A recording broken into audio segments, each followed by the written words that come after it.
For years, Officers Holloway and Mercer ruled their streets without fear, knowing the system would always protect them. When they stopped Natalie during her morning jog, they saw just another black woman to intimidate, another easy target. They didn't see a Navy SEAL, a woman trained to dismantle threats, to endure, to fight back. They tased her, cuffed her, and warned her to stay in her place. Now, the same men who once walked with power are the ones looking over their shoulders. Their lives are unraveling, their fear mounting, and the control they once wielded is slipping away. Because Natalie doesn't want justice. She wants them to feel what they put her through. And by the time she's done, they'll know exactly what happens when you push the wrong person. Before we go any further, comment where in the world you are watching from, and make sure to subscribe.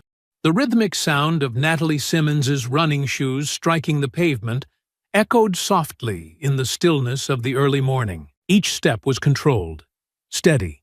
A measured pace that allowed her thoughts to drift, while her body moved instinctively, her breath syncing with the cadence of her stride. The neighborhood was just beginning to stir, porch lights still glowing dimly against the haze of dawn, sprinklers hissing in automated precision, the occasional rumble of a garage door opening as someone prepared to leave for work. The air smelled of damp grass and fresh earth, the residue of a cool night fading beneath the slow warmth of the rising sun. She had chosen this neighborhood for its quiet, for its predictability, for the simple peace of living somewhere that didn't demand constant vigilance. After years of war, of moving through environments where every shadow could conceal a threat, where every footstep had to be carefully placed, she had wanted something different, something normal. But even as she ran, feeling the smooth rhythm of her body propelling forward,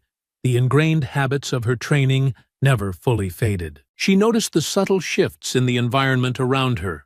The car that had been idling too long at a stop sign 2 blocks back. The curtain that twitched slightly as she passed a house where she had never seen the occupants before. The distinct change in sound as an engine rumbled into motion. Behind her, too slow to be natural, too deliberate to be anything but intentional. The moment she heard the creeping roll of tires coming up alongside her, she knew. She didn't stop running immediately, but she adjusted her pace, breathing evenly as she turned her head slightly to glance at the vehicle without fully acknowledging it. A police cruiser, its blue and white markings unmistakable, moving just a little too closely.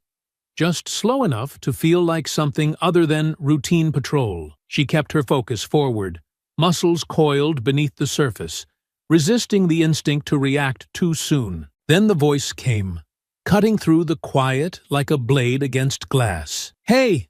Stop right there!" Natalie exhaled slowly, letting her stride come to a natural halt, her heartbeat steady as she turned to face them. The cruiser door opened with a mechanical groan, and the 2 officers stepped out, their presence heavy with unspoken authority. Both were white.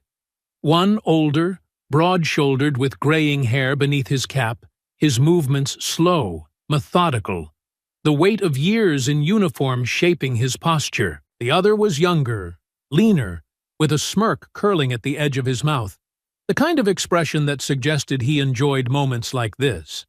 The older officer shifted his belt slightly, his hand brushing the holster at his hip.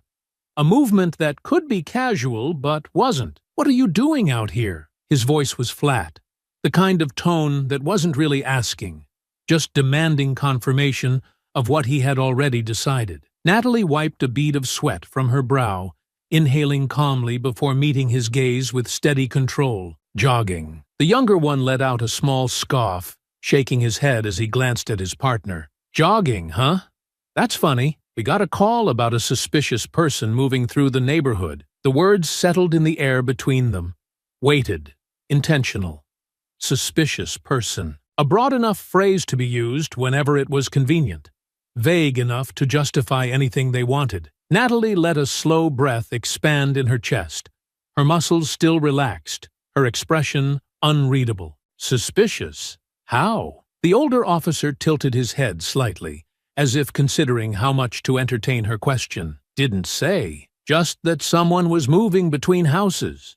Seemed out of place. Her jaw tightened, but she kept her voice smooth, unshaken. "I live here." The younger one gave a slow nod, the smirk still lingering as he crossed his arms. "Sure you do. You got ID on you?" Natalie didn't flinch. She had expected this. She had played out this scenario in her mind too many times, not because she wanted to, but because it was a necessary part of survival. "I don't carry ID when I run," she said, keeping her voice even, giving them nothing to latch onto. The older officer sighed through his nose, his gaze flicking over her, assessing in a way that had nothing to do with verifying her words and everything to do with searching for a reason to escalate. "That's convenient," he muttered, not bothering to hide the doubt in his tone. Natalie stayed quiet, letting them sit in the silence, refusing to give them the reaction they were looking for. The younger cop, growing impatient, took a small step forward. "So, let me guess, you live just a few blocks away, right?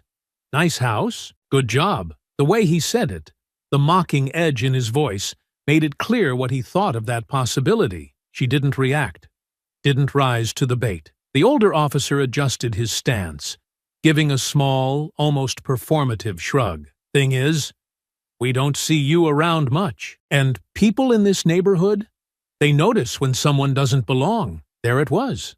The real reason. Natalie exhaled slowly, the control in her voice like iron beneath silk. "I belong here." The younger cop let out a low chuckle, shaking his head. "Yeah? Prove it." She didn't look away, didn't shift, didn't offer an inch of ground. "Am I being detained?" The moment stretched, heavy with the kind of tension that didn't just come from this interaction, but from a lifetime of moments just like this, from a history that had repeated itself too many times in too many places. The older officer took just a second too long to answer. Then, finally, his jaw tightened, and he gave a small shake of his head. "Not yet." The words weren't reassurance. They were a warning. Natalie could feel the heat of the sun rising behind her, the golden light stretching long shadows across the pavement, casting the three of them in sharp contrast. A few houses down, an elderly couple had paused near their driveway, pretending not to watch. A man watering his lawn had turned slightly, not enough to seem interested, but enough to see. She wasn't just being questioned, she was being put on display. The younger officer shifted his weight, his fingers drifting just slightly closer to his belt. A movement that was meant to be seen, meant to send a message. This wasn't about suspicion, it was about control. The older officer's voice cut through the thick air. "Look, you cooperate, and we'll be on our way. Just trying to do our job." Natalie held his gaze, her body still, her breath even. She could have played along, could have nodded, smiled, made them feel like they had won so they would let her go. But she was tired of playing that game. The younger cop exhaled sharply, shaking his head. "Come on, lady. Let's not make this difficult." His hand moved again, closer to his belt, his body angling slightly, his muscles tightening in a way that only someone trained to recognize aggression would see. Natalie didn't move, but inside, something shifted. The weight of war settled back into her bones. This wasn't over, not by a long shot. Natalie stood her ground, her breath steady, her posture relaxed but deliberate. She had faced down warlords and insurgents in foreign countries, had trained in environments where hesitation meant death, had survived missions where the odds were never in her favor. This moment, standing on a quiet suburban street, with two overzealous cops looking for an excuse, was different, but not unfamiliar. The younger officer, now clearly agitated, had lost the smirk he wore earlier. His posture had changed, shoulders squared, stance widening just slightly, the kind of shift that signaled an escalation. He wasn't just waiting for compliance anymore. He was waiting for defiance. The older officer, though quieter, was no less dangerous. Natalie could tell he was the one making the real decision. His patience thin, but his control still intact. "You're making this harder than it has to be," the younger one said, shifting his weight as his fingers lingered a little too close to his belt. "Just answer the damn questions and stop acting like you've got something to hide." Natalie exhaled slowly, keeping her hands in view, knowing full well how quickly they could turn a simple conversation into something far worse. "I've already answered your questions," she said, her voice smooth, unwavering. "I told you. I live here. I was out for a run. That's not a crime." The older officer's jaw clenched slightly. "You're refusing to show identification." "I told you. I don't carry ID when I run," she repeated, keeping her tone even, controlled. The younger one let out an exaggerated sigh, shaking his head. "See? This is the problem," he muttered, stepping closer. "People like you—" His words cut off as the older officer raised a hand, stopping him. There was no real concern in his face, only calculation. He was weighing the situation, deciding how far they could push before they had to back off. His gaze flicked down the street, noticing the subtle attention they were drawing. The elderly couple in their driveway, the man with the hose still watering his already drenched lawn, the silhouettes shifting behind nearby windows. They didn't like an audience, but they weren't about to let her walk away either. The older officer turned his attention back to her, sighing through his nose. "All right," he said, voice deceptively casual. "Let's make this easy. Turn around, hands on your head." Natalie's fingers curled slightly, the first flicker of fire heating beneath her skin. "What's the charge?" "You're obstructing an investigation," he replied, his expression unreadable. "We're detaining you until we can verify your identity." Detaining. Not arresting. Not charging. Just taking her in, removing her from the street, making sure she knew exactly where she stood. The younger officer's smirk returned. "Unless you want to resist," he added, his hand now resting fully on his belt, fingers grazing the handle of his taser. Natalie knew how this worked. If she complied, they'd parade her through booking, humiliate her, make sure the neighborhood saw her in handcuffs. If she resisted, even in the slightest way, they'd escalate, claim she was a threat, use force. Either way, they got what they wanted. Dominance, control, power. Her pulse remained steady, her breathing calm, even as her body tensed with the instinct to fight back. But she wasn't stupid. She wasn't reckless. "I'm not resisting," she said, lifting her hands slightly but making no move to turn. "I'm asking what authority you have to detain me without cause." The older officer's mouth pressed into a thin line. "Last chance." She didn't move. The younger officer scoffed, shaking his head. "This is what I was talking about. I told you she was casing houses." The older officer nodded slightly, as if convincing himself. "Yeah." And refusing to cooperate. Natalie clenched her teeth. This was a game to them, a performance, one designed to justify whatever they had already decided they were going to do. The older officer lifted his radio to his mouth. "Dispatch, we've got a possible suspect refusing to cooperate. Send additional units." Natalie's jaw tightened as she heard the faint crackle of the radio in response. They were calling for backup, not because they needed it, but because they wanted to escalate, wanted to turn a simple stop into a public spectacle. It didn't take long. Within minutes, another cruiser turned the corner, its lights flashing, though no sirens sounded. Another officer stepped out, and she could feel the shift in the air, the way the situation had officially transformed from an unjustified stop to something more dangerous. She could hear a door creak open nearby. Someone was recording. Good. She could hear the backup officer's voice as he approached. "What's the situation?" The older officer didn't even hesitate before replying. "Possible suspect for casing houses. Won't provide ID. Won't cooperate." A lie. Delivered effortlessly. The backup officer nodded, his hand already resting on his holster as he took position behind the others. Natalie took a slow breath. "I told you. I live here." The younger officer scoffed. "Then why are you being so difficult?" Her voice was like steel. "Because I know my rights." There was a flicker of something in the older officer's face. Annoyance, impatience, maybe even amusement at her defiance. Then, before she could process his next move, the younger officer's hand darted to his taser. She saw it just a fraction of a second before he fired. The sharp pop of the electrodes firing rang out through the street. A searing bolt of electricity tore through her body, locking her muscles in place as white-hot pain exploded through her limbs. Her knees buckled, Her breath left her in a choked, involuntary gasp, her body hitting the pavement hard. The world blurred around the edges, the asphalt rough beneath her cheek, the scent of burned ozone thick in the air. Distantly, she heard voices. "Get her hands! Stop resisting!" Hands grabbed at her, yanking her arms behind her back, forcing them into steel restraints. Her vision swam as she sucked in air, the lingering current still making her limbs tremble. Even through the haze, she could hear the murmurs of neighbors, the mechanical clicks of phones recording, the scattered voices whispering words she couldn't quite make out.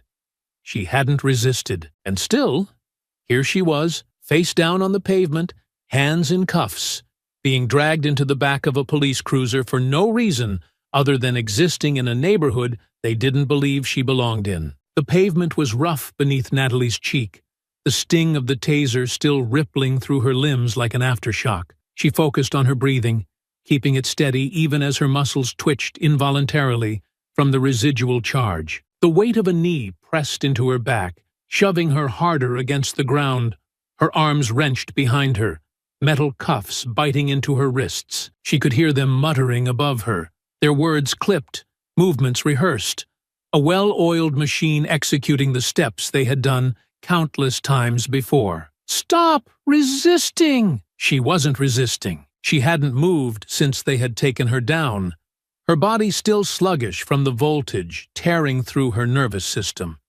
But that phrase, "stop resisting," was for the crowd now gathering, for the bystanders who had emerged from their homes, drawn by flashing lights and raised voices. It was a line meant to justify everything they were doing. A murmur rippled through the growing audience.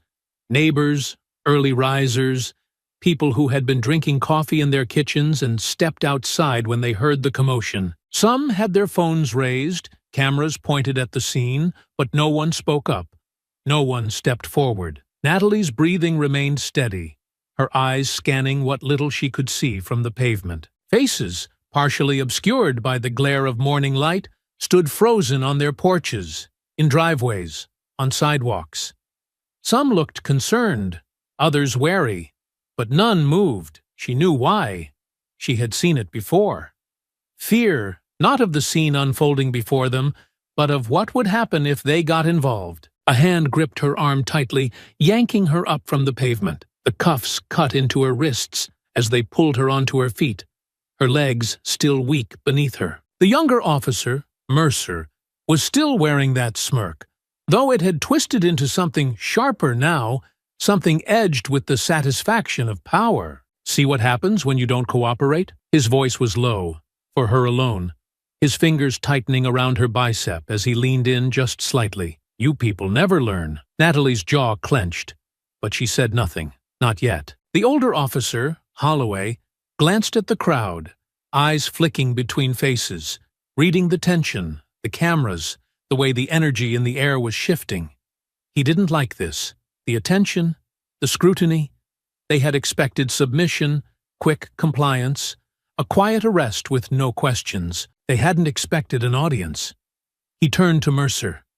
"Let's move her before this turns into something." Natalie was marched toward the police cruiser, her wrists still locked behind her, muscles aching with each forced step. She kept her head high, her expression unreadable, refusing to let them see anything but absolute control in her posture. She wouldn't let them see weakness. As she was guided toward the back seat, she caught the eye of an older black man standing just outside his house, phone in hand.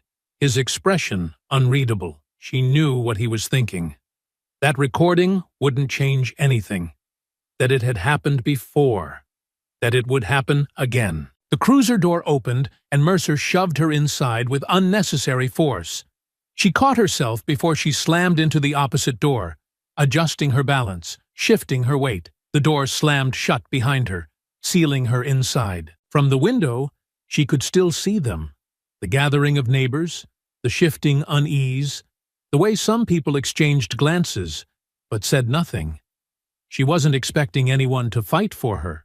She had spent too many years fighting for herself to expect otherwise. Holloway slid into the driver's seat, Mercer beside him, their movements casual, routine, as if this was just another day. The radio crackled. "Unit 37.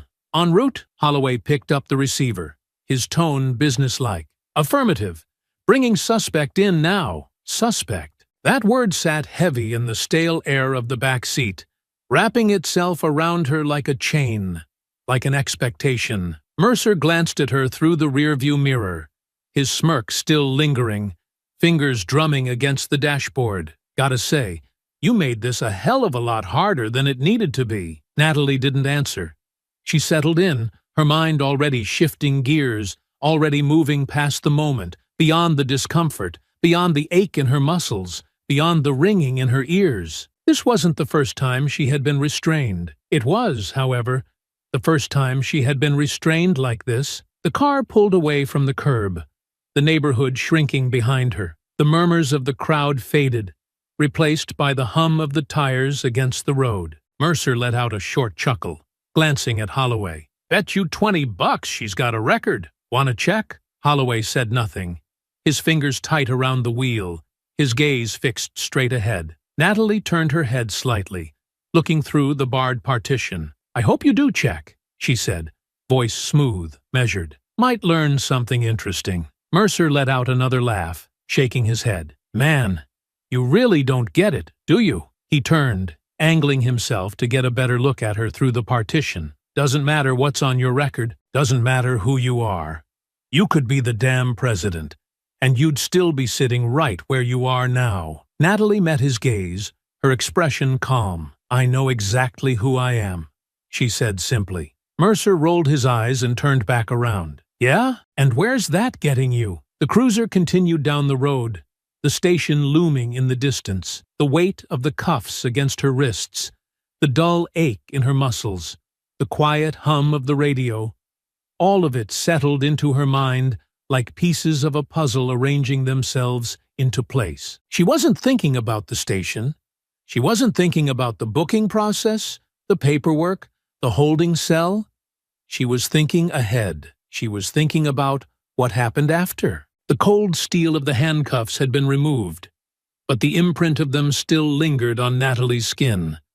The dull ache in her wrists, a reminder of how quickly power could be abused. She sat in a small, windowless room at the police station, the walls a lifeless shade of gray, the overhead fluorescent lights buzzing faintly above her. The table in front of her was scratched, dented with years of use, its surface marred by old scuffs and deep-set scratches. It was the kind of room designed to make people feel small, to press them into silence with nothing but the weight of stale air and isolation. Natalie was neither small nor silent. She had been left in that chair for over an hour, with no explanation, no officer stepping in to formally charge her, no paperwork slid across the table demanding a signature, just deliberate waiting. The kind meant to wear a person down, to make them question whether pushing back was worth the fight. She had endured this tactic before, though in far worse places, under far worse circumstances.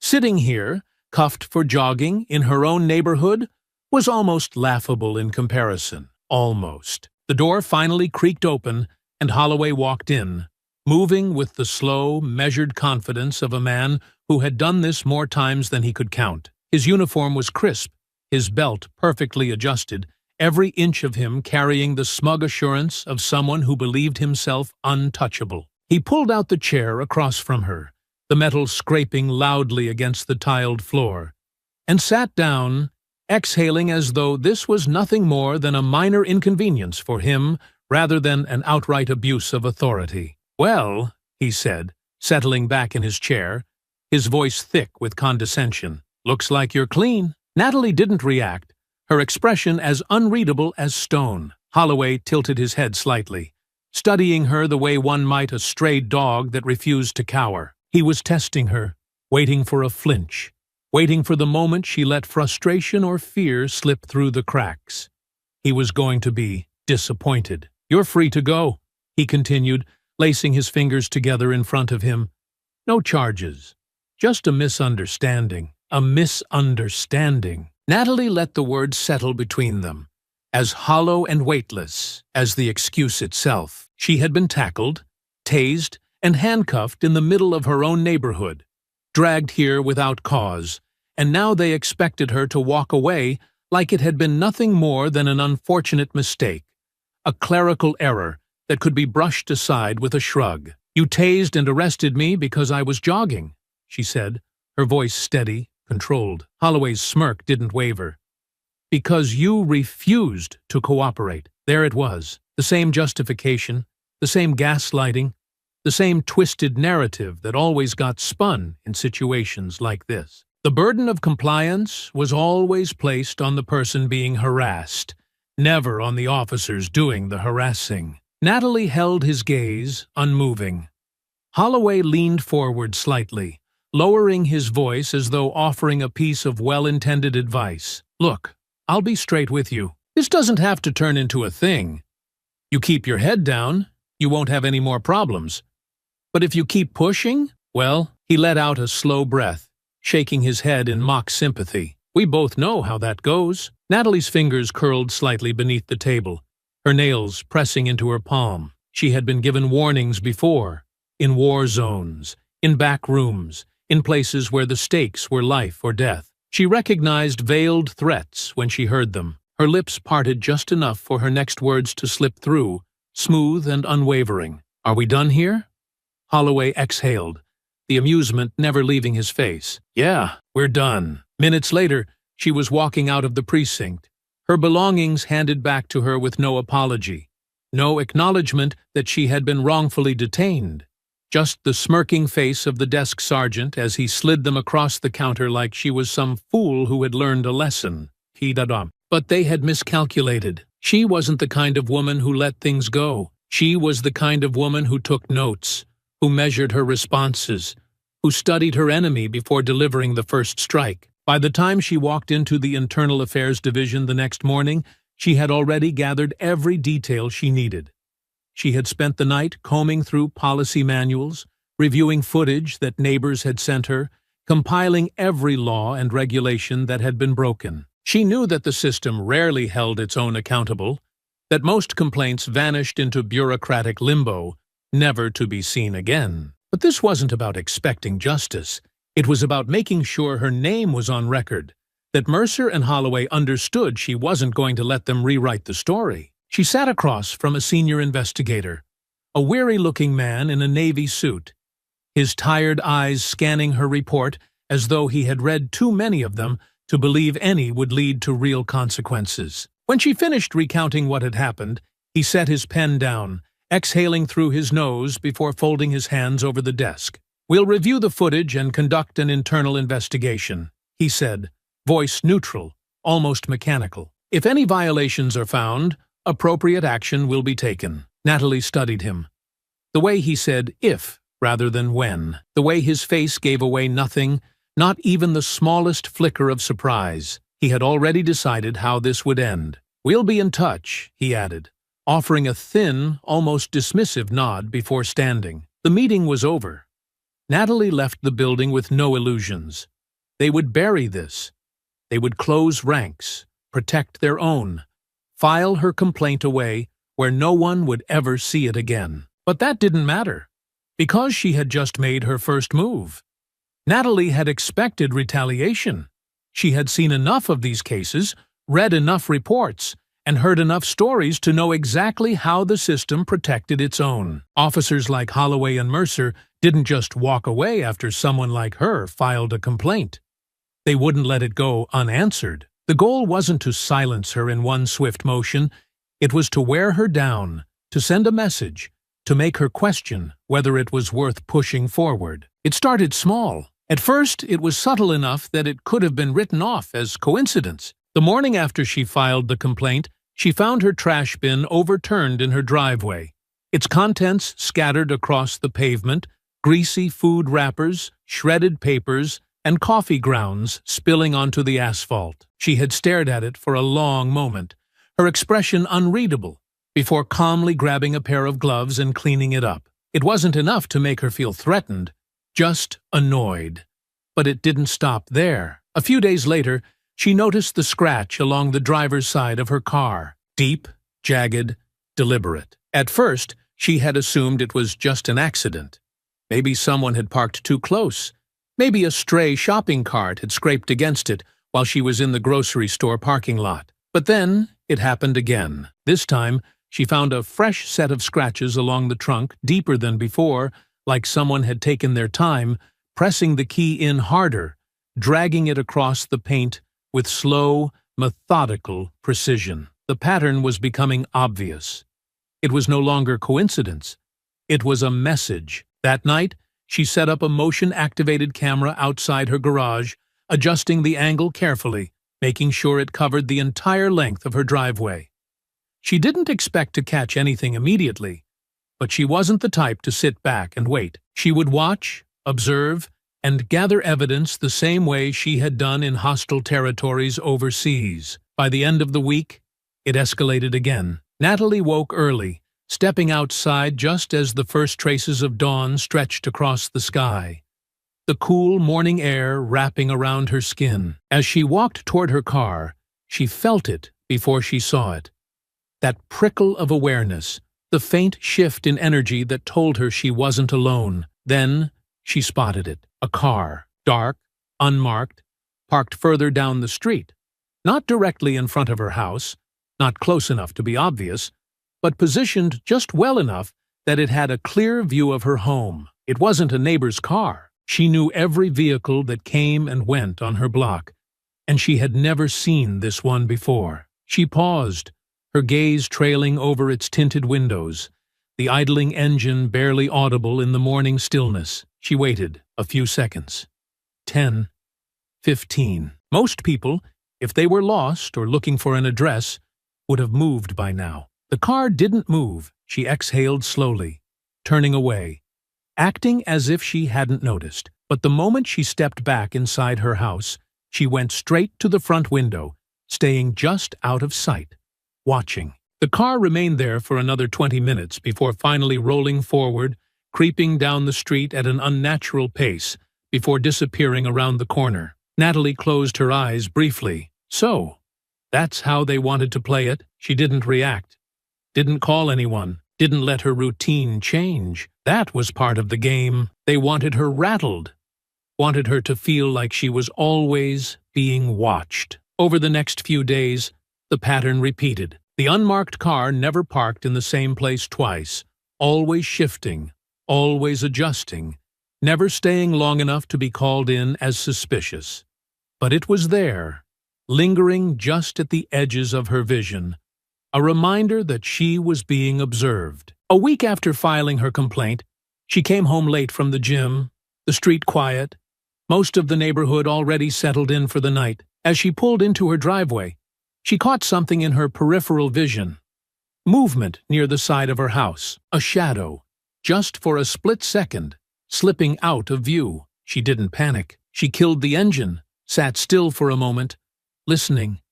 Nothing. Then, slowly, she reached for the small knife tucked beneath her seat, flipping it open with a silent, practiced motion before stepping out of the car. Her eyes scanned the yard, the edges of her property, every darkened corner where someone could be hiding. The motion light by her back fence flickered on. Something had triggered it, but as she stepped closer, there was no one there, just her trash bin. Rummaged through again. Natalie's jaw tightened. She crouched, sifting through the contents, noting what had been disturbed. They weren't looking for valuables. This wasn't random vandalism. Whoever had been here wasn't just making a mess. They had been searching for something. She picked up one of the torn envelopes, her name still visible on the corner. Bills, mail, paperwork. They were going through her personal information. Her fingers curled around the envelope, crumpling it slightly. Slow intimidation tactics. Standard playbook. She had seen it before. In war zones, in intelligence operations, in missions where fear was the first weapon deployed. This wasn't about evidence. It wasn't about proving anything. It was about making her afraid. She straightened, exhaling slowly, rolling her shoulders back before turning and walking toward her front door. She wasn't afraid. They wanted her to be on edge, wanted her to hesitate, wanted her to start questioning herself, questioning whether pushing forward was worth it. But they had underestimated the kind of woman they were dealing with. Because this wasn't making her afraid. It was making her angry. Natalie sat at her dining table, the soft glow of a single overhead light illuminating the papers in front of her. A collection of small, deliberate disturbances. The keyed car, the rummaged trash, the unmarked vehicle that lurked just outside her home. None of it was random. None of it was accidental. She had spent years analyzing patterns of psychological warfare. And this was textbook. Intimidation. It started with surveillance, letting the target know they were being watched, making them feel exposed. Then came minor disruptions, subtle, deniable acts that were enough to unsettle but never enough to prove intent. And finally, escalation. Direct warnings, the kind that left no doubt about their message. She had seen these tactics used against informants, against civilians in occupied territories, against anyone who needed to be controlled. And now, they were being used against her. Her phone vibrated, pulling her from her thoughts. Marcus. She exhaled, bracing herself before answering. Yeah, you still up? His voice was clipped, tight with barely contained frustration. I don't sleep much. A pause. Then, I heard about what's been happening. Of course, he had. Marcus had a way of knowing things before she even told him. As a defense attorney, he spent his days untangling legal webs, navigating the kind of corruption that people like to pretend didn't exist. He understood the weight of what she was dealing with. Talk to me, he said. Natalie leaned back in her chair, staring at the scratches on her car keys, her mind piecing together the timeline. They're watching me. That unmarked car is parked somewhere on my street almost every night. They've been going through my trash, looking for anything they can use. And now, she reached for the stack of envelopes on the table, flipping through them until she landed on the latest one. No return address, no postage stamp. Just her name. She slid her thumb under the flap, prying it open. A single sheet of paper. Blocky, uneven handwriting.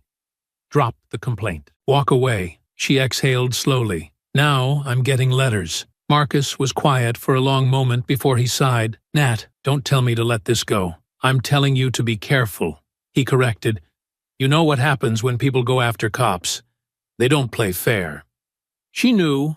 She also didn't care. Marcus exhaled again, his voice quieter now. This could ruin you. I'm already ruined, she said flatly. Or haven't you noticed? They've already started the process. Her job. It had happened yesterday. An unexpected email from her contracting firm requesting an immediate review of her security clearance. Natalie had spent years working in counterterrorism, both in the field and in intelligence. Her clearance was everything. Without it, she couldn't work in defense consulting. She couldn't access the jobs that allowed her to transition into civilian life. The review wasn't random. They were trying to pull the rug out from under her. Marcus cursed under his breath. They put your clearance under review? Yeah, they're boxing you in. His voice was sharp now, tinged with something close to anger. If they pull your clearance, you lose your livelihood. You get blacklisted. Even if you win, you'll be radioactive. Natalie drummed her fingers against the table, her jaw tightening. It's not the first time someone's tried to burn me, and last time you had the full weight of the military behind you. This time, you're alone. She let the silence settle between them. Marcus sighed. Just think about what happens next. You know I'll back you up, but you need to be smart. Natalie swallowed, nodding even though he couldn't see her. I'll handle it. Nat. She hung up before he could say anything else. Her gaze drifted back to the letter on the table. A warning. A desperate attempt to push her out of the fight before it got worse. Natalie had spent her entire career dealing with threats, with intimidation, with people who thought fear was enough to make someone disappear. They were about to learn how wrong they were. Natalie had never been the kind of woman to wait for an attack to finish before striking back. She had spent too many years learning how to turn the tide in impossible situations, how to take apart enemies not by force alone, but by precision, by understanding their weaknesses Before they even realized they had been exposed, she had let Holloway and Mercer play their little game long enough. It was time to return the favor. She didn't go back to the police station. She didn't call internal affairs again. She didn't waste time pleading for justice from a system designed to protect the men who had put her on the pavement in cuffs. Instead, she made a call of her own. Angela Reyes picked up after the second ring. "Please tell me this isn't a social call." Natalie smirked slightly. Angela had been an intelligence officer in the Navy, working in cyber operations before leaving for private contracting. She was sharp, meticulous, and deeply unbothered by moral gray areas when it came to digging into people's lives. "Need some research done," Natalie said, keeping her voice even. Angela made a noise of amusement. "You don't do research. You do recon, which means someone pissed you off." Natalie leaned against her kitchen counter, staring out the window where, just as she expected, the unmarked car was back. A different spot tonight, half hidden behind another vehicle, but still there. Always there. "I filed a complaint against 2 cops, she said. "They responded by making my life hell. I need to know who they are, where they break the rules, what makes them nervous." Angela hummed thoughtfully. "Names? Holloway and Mercer. Brent Holloway. Doug Mercer, local PD." There was a brief pause, then the sound of typing, quick and fluid. The background hum of a woman who had done this 1,000 times before. "All right," Angela said after a moment. "I'll call you back when I have something." She hung up without another word. Natalie set her phone down and exhaled, rolling her shoulders. She had spent the last week reacting. It felt good to be the one making the first move. The weaknesses appear. Angela didn't take long. 3 hours later, her phone buzzed again. "You were right," Angela said, without preamble.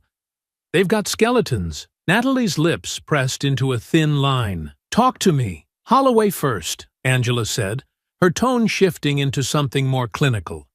"He's been with the department for almost 20 years. On the surface, his record looks clean.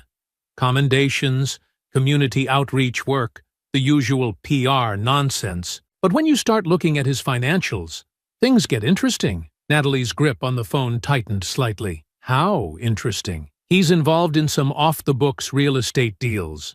Properties flipping under shell LLCs. Cash deposits that don't quite match up with his salary. I don't have hard proof yet, but from what I'm seeing, he's either taking money under the table or running something dirty through those properties. Cops don't make enough to afford that many investments without help." That was good. That was very good. "And Mercer?" Angela snorted. "Mercer is just a mess. He's got a gambling problem. Nothing huge at first, but over the last 6 months, he's been bleeding money. Poker, online sports betting, underground stuff. He's in debt, and from the looks of it, he's in over his head. He's been making big withdrawals from his savings, but it's not covering what he owes." Natalie's mind was already working through the implications. Holloway was controlled, careful, the kind of man who wouldn't react unless he felt cornered. Mercer, though, if he was already desperate, he would break first. Angela sighed. "I can keep digging, but this is enough to work with." "It is." Angela hesitated. Natalie closed her eyes briefly. She knew what was coming. "This doesn't end clean," Angela said, her voice quieter now. "You know that, right?" Natalie opened her eyes, looking back at the shadowed car sitting just down the street, the same people who thought they could intimidate her into silence. She smiled, slow and deliberate. "I'm counting on it." Natalie didn't believe in luck. She believed in strategy, in patience, in knowing exactly where to apply pressure and watching the results unfold. Holloway was a careful man, someone who played by the rules just enough to keep himself clean while working in the margins where no one was supposed to look. That was his weakness. He thought he was untouchable. Men like him relied on the illusion of control. They built walls around their secrets, convinced themselves that as long as they followed their own rules, they would never be exposed. Holloway was smart, but he wasn't careful enough. He thought the power he wielded came from his badge, from the system that protected him. But Natalie had seen men like him fall before, not from loud public takedowns, but from the slow, creeping realization that their safety was nothing more than a lie they had told themselves. She started small. "Angela, I need a favor." The other woman sighed on the other end of the line, the sound of fingers flying over a keyboard in the background. "That's how all your calls start. What am I looking for? I want to hit Holloway where it hurts, but I don't want him to see the swing coming." A pause. Then, "Money?" Natalie smirked. "Always." Angela hummed thoughtfully, already scanning through records. "All right, let's see what your boy is hiding.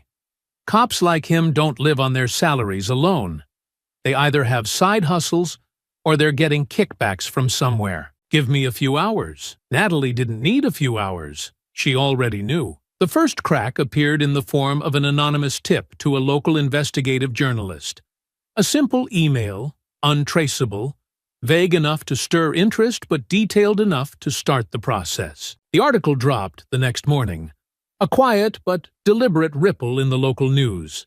No names, no direct accusations, just a headline that hinted at something rotten beneath the surface. Undisclosed property transfers raise questions about law enforcement, involvement in local real estate deals. It was the kind of thing that people dismissed until they didn't. Holloway's day started like any other. He walked into the precinct, nodded at the officers who greeted him, poured himself a cup of coffee from the half-empty pot in the break room. But by the time he got to his desk, the first email was already waiting. An internal memo from the department. A request for clarification on his financials. Not an accusation. Not yet. Just a small, insidious tug at the edges of his confidence. Natalie imagined the way his jaw clenched when he saw it. The slight stiffening of his shoulders as he realized someone was looking at things they weren't supposed to see. That was the first move. The second was more direct. 2 days later, Holloway arrived at one of his properties to find a "for sale" sign planted firmly in the front yard. He stood there for a moment, blinking in confusion, before irritation set in. He yanked the sign from the ground, inspecting it like it would tell him how it got there. His phone buzzed before he could even process the thought. "Yeah," he answered gruffly. "Brent? This is Mark over at Sunrise Realty. I just got a few inquiries about the listing on—" "There is no listing," Holloway cut in sharply. A pause. "Well, that's funny, because it's been posted on half a dozen real estate sites. Your name, your number attached." Holloway inhaled through his nose, already pulling up his phone, scrolling through search results. His fingers tightened around the device as he saw them. Multiple postings. Active listings with his personal contact information. "Take it down," he ordered, voice clipped. "I'm working on it," the realtor replied. "But listen, this is bad optics, man. You don't want people sniffing around, thinking you're dumping properties." Holloway didn't reply. He was already running through the list of people who could have done this. The seed of paranoia had been planted. But Natalie wasn't finished. The final move came late at night, at a property Holloway thought no one knew about. A rundown rental on the outskirts of town, buried under layers of LLCs. Quiet, unassuming. It was the kind of place that only mattered when you knew why it mattered. When he arrived, he knew something was wrong before he even stepped inside. The door wasn't broken, no windows shattered, but there was something. A presence, a weight in the air that made the hair on the back of his neck stand up. He stepped in cautiously, his fingers twitching toward his belt, even though he knew he wouldn't find anything. Everything was as he left it, except for the folder on the kitchen counter. It wasn't there before. His pulse ticked up slightly as he approached, flipping it open with careful, deliberate fingers. Inside were pages of printouts. His property transactions, financial records, reports linked to his name. A copy of the article that had been published. And at the bottom, in simple, precise handwriting, a note. "How deep do you think they'll dig?" He stood there for a long moment, staring at the papers, his jaw tightening. He knew what this was. It wasn't a threat. It was a promise. He didn't call it in. Didn't report a break-in. That would only lead to questions. Questions he wasn't prepared to answer. He didn't know how far this went, how much someone knew, how much more was coming. He only knew one thing. For the first time in his career, he felt like he was the one being watched. Natalie shifted her focus to Mercer next. Holloway was the planner, the one who played the long game. But Mercer, he was impulsive, sloppy, the kind of man who acted first and thought later. He followed orders because he wasn't smart enough to operate without them. He enjoyed the power his badge gave him, the way it let him push people around without consequences. But unlike Holloway, Mercer didn't know how to cover his tracks. His weaknesses were easier to find and even easier to exploit. She had already done the research. Angela had handed her everything she needed. Mercer had a gambling problem, one that had started small but had spiraled out of control over the last 6 months. He was in debt, the kind that didn't come with polite letters or final notices. It came with quiet threats and men who collected what was owed in flesh when money wasn't enough. Natalie didn't need to expose him publicly. She just needed to make sure that the people he owed started paying more attention. It began with a simple call. Angela had found the names of 2 loan sharks Mercer had been borrowing from. Men who operated just outside the law, but had enough influence to make life very difficult for those who didn't pay on time. She fed them just enough information. Mercer's badge number, his work schedule, the bank account he had drained trying to keep up with his losses. She didn't have to do anything else. The moment they realized a cop was stiffing them, they'd handle the rest. The paranoia started almost immediately. A week later, Mercer walked into the precinct looking like he hadn't slept in days. His usual cocky swagger was gone, replaced by tense shoulders and darting eyes. He flinched when his phone buzzed, staring at the screen for a moment too long before silencing it. His hands fidgeted constantly, rubbing at his jaw, tapping against his belt. Holloway noticed. Natalie could tell from the way he spoke to him. The quiet suspicion in his voice when he asked if Mercer was handling things. Mercer wasn't handling anything. Natalie made sure of that. The next move was more direct. She had been tracking his schedule, knew his routine just as well as she had known Holloway's. She knew that every Wednesday night, Mercer stopped at the same bar, a low-rent dive near the edge of town, the kind of place where no one asked questions, where he could drink in peace and forget how deep he had sunk. She was waiting outside when he stumbled to his car. He was on edge, already checking over his shoulder, scanning for something he couldn't quite name. His paranoia made him sloppy. He fumbled his keys, dropping them onto the pavement, cursing under his breath as he bent to pick them up. The moment his back was turned, she stepped forward and slid a small folded note under his windshield wiper before vanishing into the shadows. She didn't have to wait long. As soon as he straightened, his gaze flicked to his car, his breath hitching when he noticed the paper tucked under the wiper. His hands were shaking as he grabbed it, unfolding the single sheet of paper. "You should pay what you owe before someone collects." Mercer's head snapped up, eyes scanning the empty lot, his body stiff with tension. His breathing was ragged, his fingers clutching the note so tightly that the paper crumpled in his grip. He turned in a slow circle, searching for someone, anyone, watching him. But Natalie was already gone. It didn't stop there. Over the next few days, Mercer's paranoia deepened. He started looking over his shoulder constantly, jumping at small sounds, snapping at his co-workers.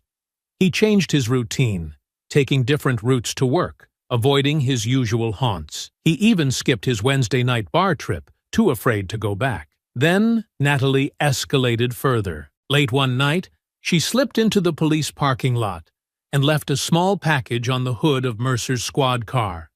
It wasn't anything dangerous, just a manila envelope filled with fake loan statements, overdue notices, numbers that painted the picture of a man drowning in debt with no way out. When he found it the next morning, his reaction was immediate. He tore the envelope open right there in the lot, his breathing shallow, his forehead glistening with sweat. His hands trembled as he shuffled through the papers the color draining from his face. He was already at his breaking point. Natalie just needed to give him one last push, and she knew exactly how to do it. Mercer was unraveling. The once arrogant cop who had sneered down at Natalie as he tightened the cuffs around her wrists was now a man barely holding himself together. The paranoia was eating at him, his usual bravado stripped away by the mounting fear that he was being watched, that the people he owed money to weren't going to wait much longer. Natalie could see the cracks widening with each carefully placed move. The fake overdue notices, the anonymous warning under his windshield, the unshakable feeling that something was closing in on him. It had all worked exactly as she had planned. But Mercer wasn't the type to think his way through a problem. He was the kind of man who lashed out when he felt trapped, and Natalie needed him right on the edge before she gave him the final push. It happened late one evening, just after his shift ended. Mercer walked out of the precinct, head down, shoulders hunched. He had started keeping his hand near his belt more often, his fingers twitching toward his weapon like a nervous tick. He moved differently now, no longer the cocky enforcer who enjoyed throwing his weight around. He looked exhausted, worn thin by the constant tension of feeling hunted, but never seeing the predator. Natalie waited until he reached his car before she acted. The parking lot was mostly empty, the streetlights casting long shadows across the pavement. Just as he unlocked his door, his phone rang. An unknown number. His fingers hovered over the screen, hesitation flickering in his features before he finally swiped to answer. "Yeah?" His voice was tight, laced with unease. Silence. Then, a distorted voice, low and grainy. "Your time's running out, Mercer." His breath hitched. "Who the hell is this?" No response.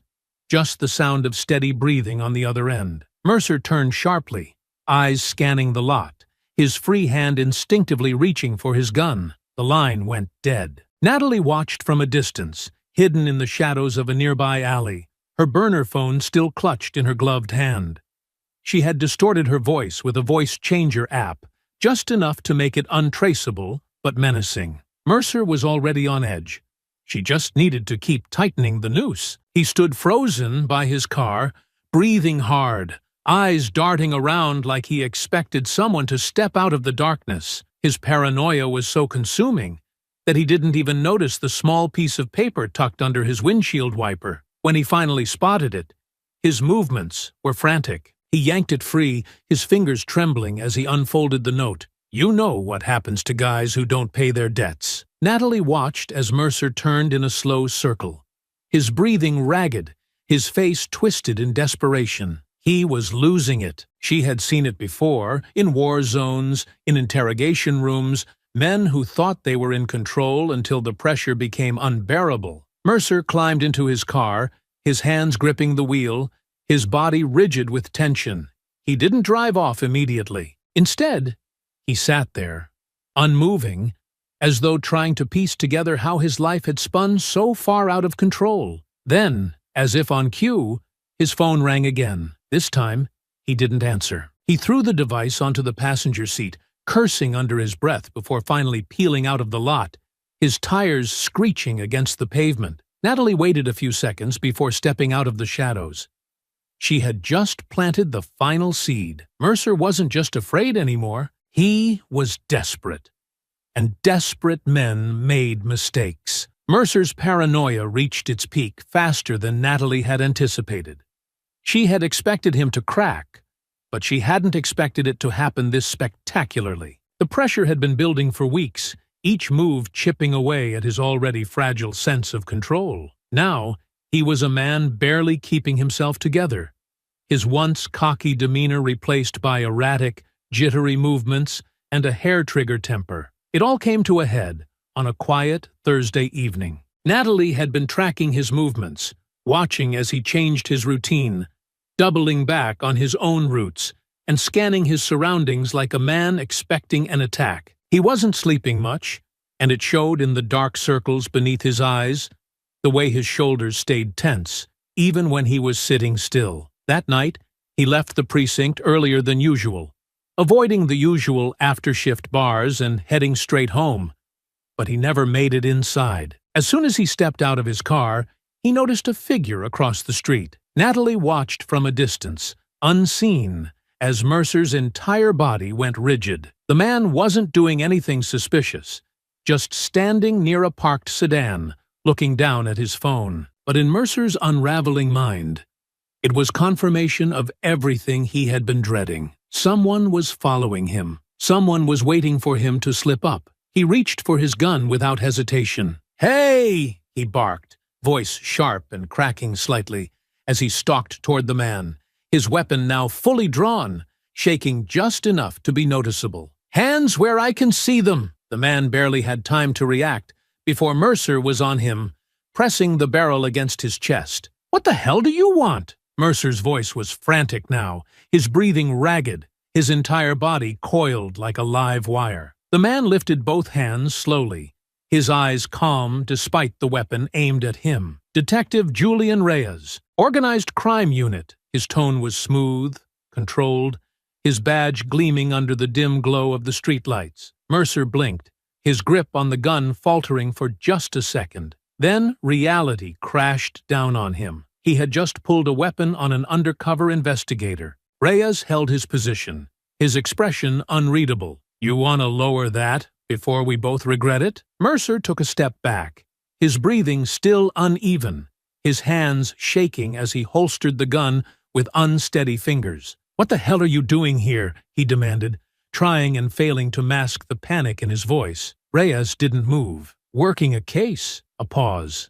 Then, "Not everything is about you, Officer Mercer." But that was the problem. In Mercer's mind, everything was about him. The paranoia had eaten away at whatever sense of reason he had left, and now he had made the kind of mistake that couldn't be easily erased. By the time news of the incident reached the precinct, Holloway had already started spiraling in his own way. Unlike Mercer, he wasn't erratic. He was the kind of man who kept things bottled up, convinced he could drink away his problems until they stopped feeling like problems at all. But Natalie knew better. She had seen it before. Men who thought they could drown their demons in whiskey, only to find that those demons could swim. And Holloway was drowning fast. It started with the small things: missed calls, paperwork errors, showing up late to roll call. But then came the fight. A local bar. The kind where men like Holloway went to drink alone. The kind where no one asked questions when a cop stumbled in looking for something stronger than what was in his glass. He had been on his third round when a man at the other end of the bar made an offhand comment about the police. Something vague, something meant more as a joke than an insult. Holloway didn't take it that way. No one knew who threw the first punch. But by the time it was over, Holloway was on the ground, blood trickling from his lip, his badge barely still clipped to his belt. His suspension was announced the next day. Natalie watched it all unfold with the kind of satisfaction that came from knowing her plan was working. Mercer had just torched his reputation, and Holloway had let his temper make the decision for him. Neither of them was thinking clearly anymore. Every move they made now would be dictated by fear, by anger, by the suffocating weight of not knowing who was pulling the strings. She should have felt like she had won. But Marcus had a different opinion. "You're walking a fine line, Nat." His voice carried through the phone, low and serious in a way that made her pause. She sat on her couch, staring out at the street, watching as the unmarked car that had been shadowing her for weeks was nowhere to be found tonight. They had other things to worry about now. "I'm handling it," she said evenly. Marcus sighed. "Are you? Because from where I'm standing, you're pushing them exactly where you want them. But what happens when they push back? They already did. And what happens when they go further?" Natalie didn't answer immediately. She had been so focused on making them feel the fear they had tried to instill in her that she hadn't stopped to consider the endgame. She had been in control from the moment she started this, but control was a slippery thing. If they got desperate enough, reckless enough, she wouldn't be the only one pulling the strings anymore. Marcus sighed again, softer this time. "You sure you're ready for whatever comes next?" She watched the street for another moment, her fingers tightening around the edge of the couch. "Yeah," she murmured. I am. Mercer was crumbling, but it wasn't enough. Natalie had watched as the paranoia seeped into every part of his life, turning his once arrogant swagger into a jittery, nervous wreck. He had already lost his reputation within the department after pulling his gun on an undercover investigator. The gambling debts had finally caught up to him, and now the men he owed were circling, waiting for their payment. His resignation had been the final sign of defeat. He thought quitting the force would keep him safe, that disappearing from the spotlight would stop the inevitable. But Natalie wasn't done yet. He had spent years hiding behind his badge, wielding it like a weapon against those he deemed beneath him. He had terrorized people, knowing the system would protect him, that complaints would be buried, that his uniform would shield him from consequences. His gambling problem had made him vulnerable, but Natalie wanted him to feel something deeper. She wanted him to feel what it was like to be truly powerless. She started with the bullet casing. It was a simple message, placed carefully on the hood of his car, positioned so that he would see it the moment he stepped outside his apartment. Alongside it, a single note written in clear, bold letters. You won't see it coming. The reaction was immediate. From her concealed spot across the street, Natalie watched as Mercer stepped out into the cold night air, his head down, rubbing his temples like he was nursing another hangover. His movements were sluggish, unfocused, until his eyes locked onto the bullet casing. His entire body went rigid. His fingers twitched at his sides, hesitant to even touch the small, harmless piece of metal sitting there like a death sentence. His eyes darted around wildly, scanning the empty lot, searching the shadows, his breath hitching in short, erratic bursts. Who's there? His voice cracked, raw with exhaustion and fear. Natalie remained silent. Mercer swallowed hard, grabbing the casing with shaky fingers, flipping it over in his palm like he expected it to reveal an answer. His head snapped up again, and his hand instinctively went to his hip, only to find that there was nothing there. No gun, no badge, no authority to fall back on. She let him stew in the fear for a little longer, before stepping forward, just enough for him to see her. His breath left him in a sharp exhale, his body stiffening as recognition settled in. You, his voice barely came out, hoarse and filled with disbelief. Natalie didn't give him time to recover. She moved fast, closing the distance between them before he could process what was happening.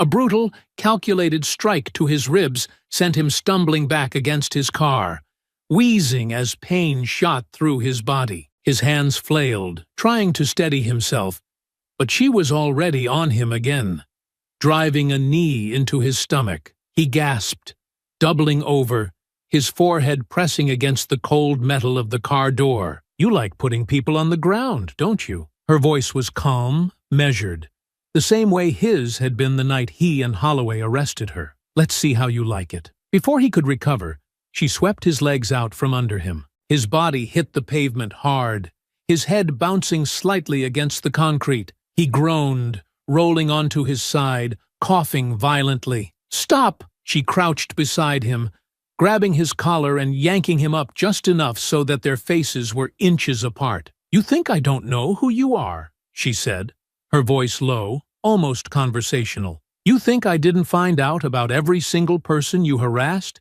every complaint you buried, every report that got lost? His bloodshot eyes widened slightly, panic flashing across his face. I have all of it, she continued, tightening her grip. Every excessive force complaint, every misunderstanding that ended with you beating someone down because you thought no one would hold you accountable. You, he coughed, his breath shallow. You don't know. She let go abruptly, letting his head hit the pavement again. You should turn on the news in the morning, she said, standing up.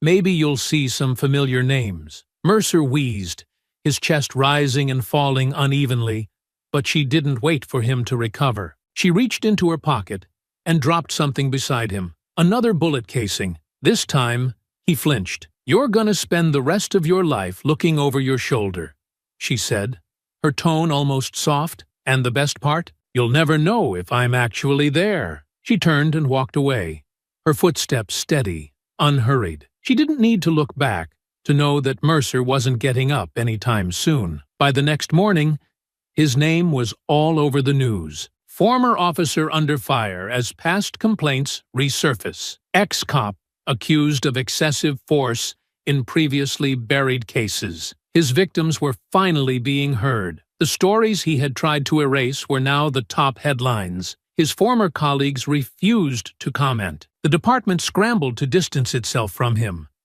Mercer was done. And Natalie? She finally got what she wanted. Mercer was crumbling. But it wasn't enough. Natalie had watched as the paranoia seeped into every part of his life, turning his once arrogant swagger into a jittery, nervous wreck. He had already lost his reputation within the department after pulling his gun on an undercover investigator. The gambling debts had finally caught up to him, and now the men he owed were circling, waiting for their payment. His resignation had been the final sign of defeat. He thought quitting the force would keep him safe, that disappearing from the spotlight would stop the inevitable. But Holloway was different. Mercer was weak, reactive, easy to manipulate. Holloway was calculating. He had spent years mastering the system, skirting the rules while keeping his hands clean. He knew how to play the game, how to make people disappear from records, how to ensure that complaints never saw the light of day. Even after his suspension, after the bar fight, he still believed he could fix things.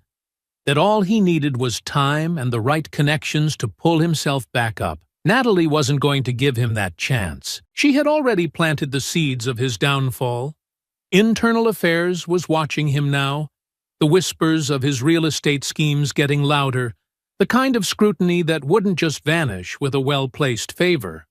But he needed to feel it. She wanted to see the moment the control he clung to so desperately slipped from his grasp, and she knew exactly where to hit him. It started with his money. Holloway had hidden his real estate dealings behind a web of LLCs, each one designed to keep his name off the books, while he funneled cash through fraudulent property sales. But Angela had untangled everything. With the right digital breadcrumbs and a few well-placed tips, she had made sure that the IRS started sniffing around, that the city's property fraud unit took a second look at some of his transactions. A single anonymous report had been sent directly to his bank. A freeze on his accounts followed shortly after. Holloway didn't panic. Not at first. He assumed it was a mistake, an error he could sort out. But then came the calls, the inquiries, the letters from investigators requesting meetings. His empire, built on carefully constructed lies, was beginning to collapse. And just when he thought it couldn't get worse, Natalie made sure it did. She waited for the right night, watching his patterns, tracking his movements. His drinking had become a problem. He was spending more nights out, trying to dull the stress with whiskey, trying to convince himself that he was still in control. But he wasn't thinking clearly anymore. She followed him after he left one of his usual bars, his gait uneven, his posture tense. He walked with his head down, lost in his own thoughts, too distracted to notice that she was closing in. Then she struck. The first hit landed clean, a precise, brutal punch to his ribs that sent him stumbling sideways into the alley beside the bar. He grunted in pain, one hand instinctively going to his side as he wheeled around. "What the hell?" She drove her fist into his gut, cutting off his words. He gasped, doubling over, eyes wide with shock. He was slow, too slow, his reflexes dulled from the alcohol. But even if he had been sober, he wouldn't have been fast enough. "You always liked throwing people around, didn't you?" she said, her voice eerily calm. "Let's see how you handle it." Holloway snarled, trying to swing at her, but she ducked easily, slamming her knee into his ribs before grabbing his wrist and twisting it behind his back. He let out a strangled curse, his body jerking in resistance, but she had him locked. He was strong, but she was trained. "Still think you're the one in charge?" she murmured against his ear. "You," his voice was strained, laced with fury and desperation. "You think this is gonna change anything?" She wrenched his arm higher, making him choke on his own breath. "Oh, It already has. With a final shove, she slammed him against the alley wall, his chest colliding with the brick. He groaned, his forehead pressing against the rough surface as he tried to steady himself. "You think I don't know what you've been doing?" she continued, her voice low. "All the people you screwed over? The complaints you made disappear? The businesses you crushed just so you could turn a profit?" His breathing was labored now, his face twisted in pain. "You don't have proof," he spat. Natalie smirked. "You'll see for yourself in the morning." She let him go, watching as he stumbled forward, barely managing to stay on his feet. He turned to face her, his lip curled in a sneer, but she could see it. The flicker of uncertainty. The realization that she wasn't bluffing. She reached into her pocket and tossed something at his feet. A crumpled newspaper. Holloway hesitated before glancing down, his face darkening as he read the headline. "Corrupt real estate deals linked to suspended officer Brent Holloway." His past, his secrets, everything he had built was now public knowledge. He staggered back, his hands trembling at his sides. "You don't know what you've done," he whispered. Natalie stepped closer, meeting his gaze. "I know exactly what I've done." She turned and walked away, leaving him standing in the alley, his entire world crashing down around him. By morning, his name was everywhere. Investigations into his real estate fraud had been officially launched. His properties were under review, his bank accounts frozen, his legal troubles piling up. The department refused to acknowledge him, distancing themselves as quickly as possible. 2 days later, he submitted his resignation. A week after that, he was gone. Natalie watched as the moving truck pulled out of his driveway, as Holloway disappeared from the city he had once controlled so easily. It was over. He had spent years manipulating the system, avoiding consequences, hurting people without a second thought. Now, he was just another disgraced ex-cop running from the mess he had created. And Natalie? She had made sure he never forgot who put him there. Natalie stood on her porch, arms crossed loosely over her chest, watching as the moving truck pulled out of Holloway's driveway. He was behind the wheel of his car, following closely behind, his shoulders hunched forward, like a man carrying the weight of every decision that had led him to this moment. There was no ceremony, no final attempt at bravado, no last look over his shoulder, no lingering defiance. Just a man who had lost, leaving behind everything he had built, everything he had controlled for so long. She had been there when he had power. Now, she was here, as he drove away, with nothing. For the first time in weeks, she let herself exhale. It was done. The neighborhood felt different already, lighter, no longer stained by his presence. The creeping anxiety she had carried with her, the feeling of being watched, of waiting for the next move, was gone. The street was quiet, calm in a way it hadn't been since the night everything started. A car door shut behind her, the familiar weight of footsteps approaching across the pavement. "You actually gonna enjoy this moment?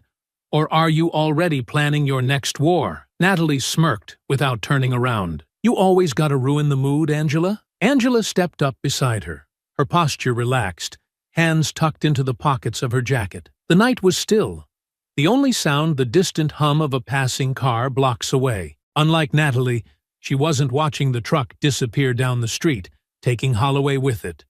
She was watching her. "You won," Angela said, her tone even, unreadable. "You took down 2 dirty cops and made them feel every second of it. That's gotta feel good." Natalie tilted her head slightly, considering the words before responding. "It does." Angela nodded, but her expression didn't shift. "And yet, you're still standing out here like you're expecting something else to happen." Natalie didn't answer. Because the truth was, she was expecting something.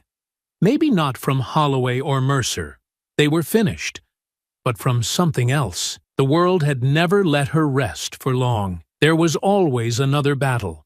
Another war waiting in the shadows. She had spent her life in conflict, whether in uniform or here, in a city that had never fully accepted her. Peace had always been fleeting, a temporary pause between fights, never a permanent state. Angela sighed. shifting her weight from one foot to the other. You did what needed to be done. But you know this doesn't change the bigger picture, right? Natalie's fingers tapped lightly against her arm, the movement slow, thoughtful. Yeah, Angela studied her for a moment before shaking her head. Just don't let the fight become the only thing you know how to do. That made Natalie glance over, her smirk softening slightly. You sound like Marcus. Angela snorted. Well, now I'm insulted. Natalie huffed a quiet laugh, but the weight in Angela's words settled deep, pressing against something she didn't quite want to acknowledge yet. It wasn't that she had never thought about it before. She had. The idea that maybe, at some point, she wouldn't have to keep fighting. That she could just exist without constantly looking over her shoulder, waiting for the next battle to begin. But when had that ever been true? Even before Mercer and Holloway, even before the military, the world had never given her the luxury of just being. She wasn't sure she even knew what that felt like anymore. They stood in silence for a long moment, watching as the taillights of Holloway's car finally disappeared around the corner. A permanent departure. No lingering threats, no chance of him turning around for one last show of power. He was gone.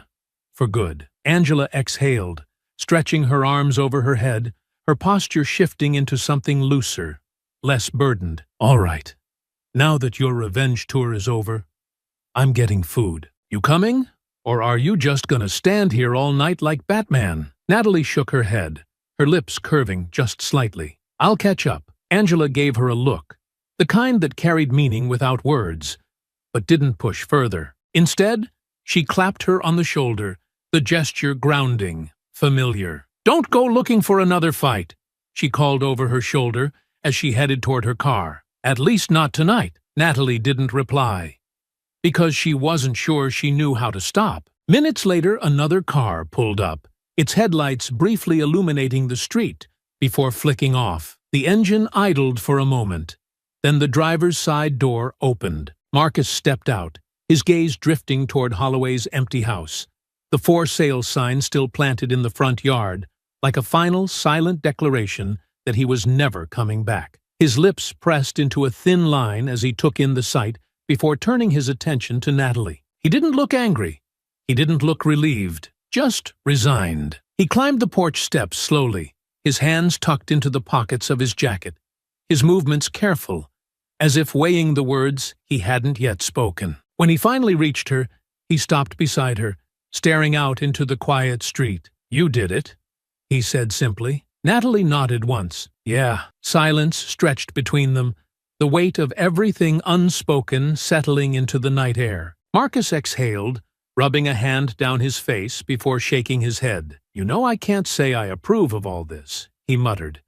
His voice edged with something between exhaustion and reluctant understanding. I know. He glanced at her then, his expression unreadable. He had always been the moral compass, the one who tried to walk the right path even when the system was flawed, even when the rules didn't work in their favor. But even he knew that sometimes the rules weren't enough. But, he continued, his voice quieter now, I get it. That was the closest thing to an acknowledgement she was going to get, and she knew it. Natalie tilted her head, studying him for a moment. So, dinner? Marcus let out a quiet laugh, shaking his head. Yeah, all right, but you're paying. Figured. As he turned to head back to his car, she lingered on the porch, watching him walk across the pavement, his shoulders still heavy with everything that had happened. She could tell he wanted to say more. That maybe a part of him was relieved Holloway and Mercer were finally gone, but he wasn't the kind of man who would admit it. He still believed in accountability, in a justice system that, despite its flaws, was supposed to do the right thing. But they both knew that justice had never been meant for people like them. She stayed where she was, letting the stillness of the night settle over her. The street was calm, quieter than it had been in weeks. No unmarked cars parked outside, no messages scrawled on her door, no shadow of a threat looming just beyond reach. She finally felt safe, but she was still ready. She didn't regret what she had done. There were no second thoughts, no guilt gnawing at the edges of her mind. She had done what needed to be done, and she had done it on her terms. She had survived worse, and she knew better than to believe peace would last forever. Natalie let out a slow breath, her fingers tightening around the railing of the porch before she turned. Stepping inside, she locked the door behind her, the click of the deadbolt settling into place with quiet finality. If trouble came again, she would be ready. Because if life had taught her anything, it was that peace never lasted for long. The neighborhood was different now. It wasn't something obvious, not a change people would immediately recognize if they didn't know what had happened. The streets still looked the same, the houses stood as they always had, and the people who lived here still went about their daily lives, walking their dogs, watering their lawns, waving to their neighbors. But there was something quieter in the air, something settled. Natalie jogged through her usual route, her strides even, her breath controlled. It was the same path she had taken the morning Holloway and Mercer had stopped her. The same stretch of road where they had humiliated her, cuffed her, accused her of being something she was not. The last time she had been here, she had been treated like she didn't belong. Now, there was no one left to question her presence. She moved freely, her body relaxed, the tension that had once coiled in her muscles absent, the paranoia that had crept into her daily life, the feeling of always being watched, always being one step away from another confrontation. It was gone. The street belonged to her as much as it did anyone else, and there was no one left to make her feel otherwise. She kept running, her pace steady, her focus forward. By the time she reached her own house, the sun had started to dip toward the horizon, casting long shadows across the porch steps. She slowed her movements, stretching her arms as she took in the quiet around her. There was no car parked just down the block, no unmarked vehicle lingering outside her house, no messages scrawled across her door in crude warnings. For the first time in weeks, she felt what it was like to be truly alone, free of threats, free of the constant weight pressing down on her shoulders. She stepped onto the porch, feeling the solid wood beneath her feet, then reached for the door. As she turned the lock, a faint smile ghosted across her lips, not one of triumph, not of celebration, but of knowing. Because while Holloway and Mercer had spent years believing they could act without consequences, believing that no one could ever touch them, they had learned that some fights couldn't be avoided, and some people, they weren't meant to lose. I hope you enjoyed that story. Please share it with your friends, and subscribe so that you do not miss out on the next one. In the meantime, I have handpicked 2 stories for you that I think you will enjoy. Have a great day.